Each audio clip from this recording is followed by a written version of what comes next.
What's up, everybody? Tour here. Welcome back. Today's producer head loop features Birocratic. For those of you who haven't already heard Birocratic, he's been on this podcast twice.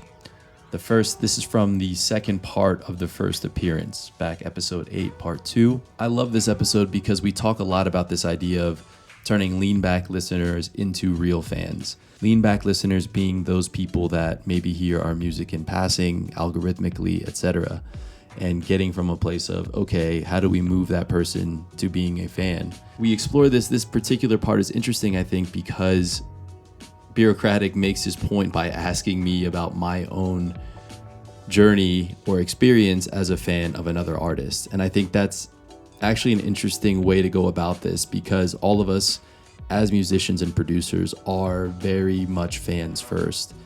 And as we think about how to build our own audiences, I think we forget that. In addition, I think he makes another really interesting point in that every single thing that we make, whether it be a song or a piece of content, etc., is something that can potentially be a point of discovery. You don't necessarily control which piece or which song somebody first finds and discovers who you are. And at the same time, in the aggregate, when you consider all of the things that you make at once, there's a depth of catalog there. And that is something that gives somebody both an entry point and a place to spend time and to get more familiar with who you are and what it is that you do. And I think this podcast, you can use that as an example for that point. If this is the first time that you're listening to this podcast, this is a point of discovery for you. And also, if you enjoy it, there is a number of other episodes and things like it that are likely to be of use to you. And I think that's what happens to a lot of us in music, as I answered these questions from Birocratic in this. So without further ado, here is the loop featuring Birocratic. What's a fan? Like who are you a fan of? I'm asking you, Julia, like, who are you a fan of and how are you a fan? Yeah. Wow. So many. So, I mean, I guess lately I've been listening a lot to that new Yusuf Day's album. True. The black classical music, for anybody who hasn't already. I mean, dude, I've been, wow. Yeah. I love it. Mm-hmm. And he was actually just down here a few weeks ago. So I got to see him live, which was great. Awesome. But yeah, I mean, so how did I would say probably like, I can't give like a truly precise answer, but through some, to your point, like probably originally kind of lean back, maybe he did something with Tom Misch or somebody else. Oh no, or like the Yusuf, the Black Focus, the Yusuf Kamal stuff. I think that's the first place I ever heard him, and I love that album, right? So I used to listen to Black Focus like every day at my old job, and I was just like, and then I didn't even realize that, and then that was Kamal Williams, Henry Wu / Yusuf Days, and then so. But that's the thing is like and then I just love that music, and then I think I've just in some way been aware of his existence since then. Right. Cool. And what keeps you going back? It's a good question, man. I mean, I think it's just the music just hits for me for whatever reason. It really just does. Because I don't know that much about him. He's not somebody that I've read a ton about, and I haven't watched all of his videos. I don't like. I just really like the music. I mean, that album is incredible to me. But both Black Focus and Black Classical Music, both of those, like, incredible. Hell yeah. So yeah, I mean that speaks to your point that okay, and this is kind of behind everything that we've been saying. It's just like make good music, There's no better marketing plan than making good music, right? Yeah. There's nothing that's going to endear you more to potential fans than making good music. And obviously, good is entirely subjective. Sure. To a degree. Yeah. But if you're not impressing yourself, it's going to be hard to impress others. And it's going to be hard to gather someone's attention enough that they be willing to, let's imagine this, right? Like you're working at your old job and song from Black Focus comes on. You've never heard it. And you're like, it actually distracts you from your job because you like it so much. And you're like, yo, what is this? And you go to the profile of the artists and you say, oh, they have other stuff out. Sick.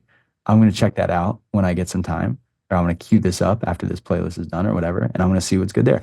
And if you continue liking what you see, there's depth there. There's catalog. You can go on YouTube and see a live rendition of some of that music. You can see Kamal Williams and Yusuf Days playing together. You can see music videos now. You can see videos recorded at Joshua Tree.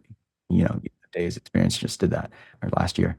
So there's like depth there that if you're interested in more, it's like, oh, cool. Oh, you know what? I like this person so much, I'm gonna go see them live. I like them so much, even if they're not coming to my city, I'm gonna grab a hoodie because I want to I want to proudly support this person.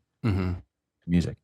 And if those things didn't exist, I wonder, even if you did like the music, how much you would really be able to call yourself a fan, right? Does that make sense? Like, yeah, it's interesting. Having the opportunity to like deepen and like engage in more things over time is really going to help you, develop that relationship with this person, whether or not you're talking directly to them or you're just like consuming and supporting. You know what I mean? So I think it's really important to focus on, obviously, the quality of the music is paramount. That's just like the first and foremost thing.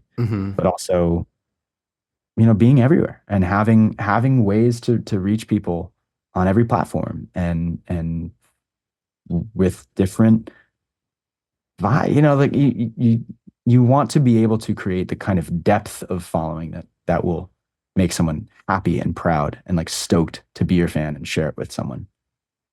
That's kind of my metric for developing a following. Yeah.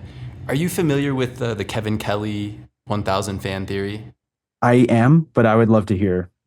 I find it to be sort of like antithetical to a lot of the stuff that we've been talking about in terms of just get that top line number as big as you possibly can. I guess I would describe it at least the way that I kind of feel about the way that these two things are like kind of opposed. A shallow and short-term view versus like a deep and slow long-term view. Right. So I don't know it's very easy to make the numbers work. And for those that don't know, I would obviously very much recommend that you read this if this kind of thing interests you at all. But the overarching idea is just that, okay, if you can have 1,000 true fans and each of them were to provide you with $100 of support on an annual basis, that in theory you would have $100,000. And you can toggle, the number of fans up and down and the amount of that each fan contributes up and down depending on, et cetera, et cetera. But in general, it's a much more digestible and realistic kind of path in my mind. I'm not saying it's easy, but it is also something that is more tangible and I think easier to like keep yourself from kind of crumbling under than thinking about how do I get to 1 million monthly listeners or how do I get to 1 million followers on Spotify or on Instagram. Right. It's actually in your control. It's attainable, right? Like 1,000 true fans is something that it's not as daunting. And it's very much, not in everyone else's hands. Like you can decide to do the things, I think, that would lead you to finding people who would be willing to spend $100 on your, music, your output, your creativity in an average year. And a lot of that required. What's that? No, it's super interesting. And I guess what it makes me think back on is kind of what we've been talking about to some extent, the level of like, what's your purpose? Like, why are you doing it? Because that's again to me asking yourself the most challenging question, because why are you doing it, and that will kind of explain a lot of your behavior or why you're frustrated or why you're not or what you're excited about, and because it has a lot to do with the expectations that you have about what you're doing and what's happening around you. Absolutely, yeah, and you'll find yourself either being really intrigued by the opportunity to develop a large following and to interact with people in that way, or not, Right. But yeah, I think it's really, it's obviously very important to understand why you're doing these things and why you're interested in this. And I guess what I see a lot of, in the lo-fi community is like a default of just like, I should reach people, right? I should like be getting numbers. It's like, well, maybe, but well, let's investigate that maybe a little bit. Like, maybe it would be good for everyone that like, we just, okay, like what's up? Like, are we just making beats for fun? Or are we making, like, what's this expectation coming from? So yeah, I guess that's my word on that. Just a couple things before we go. First, if you enjoyed this loop and you want to hear more in the full conversation, episode 8, part 2, featuring Birocratic is where you want to be.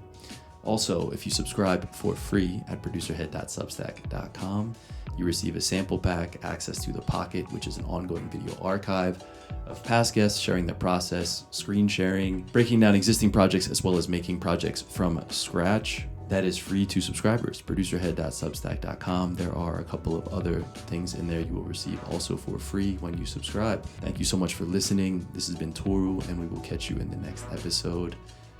Peace.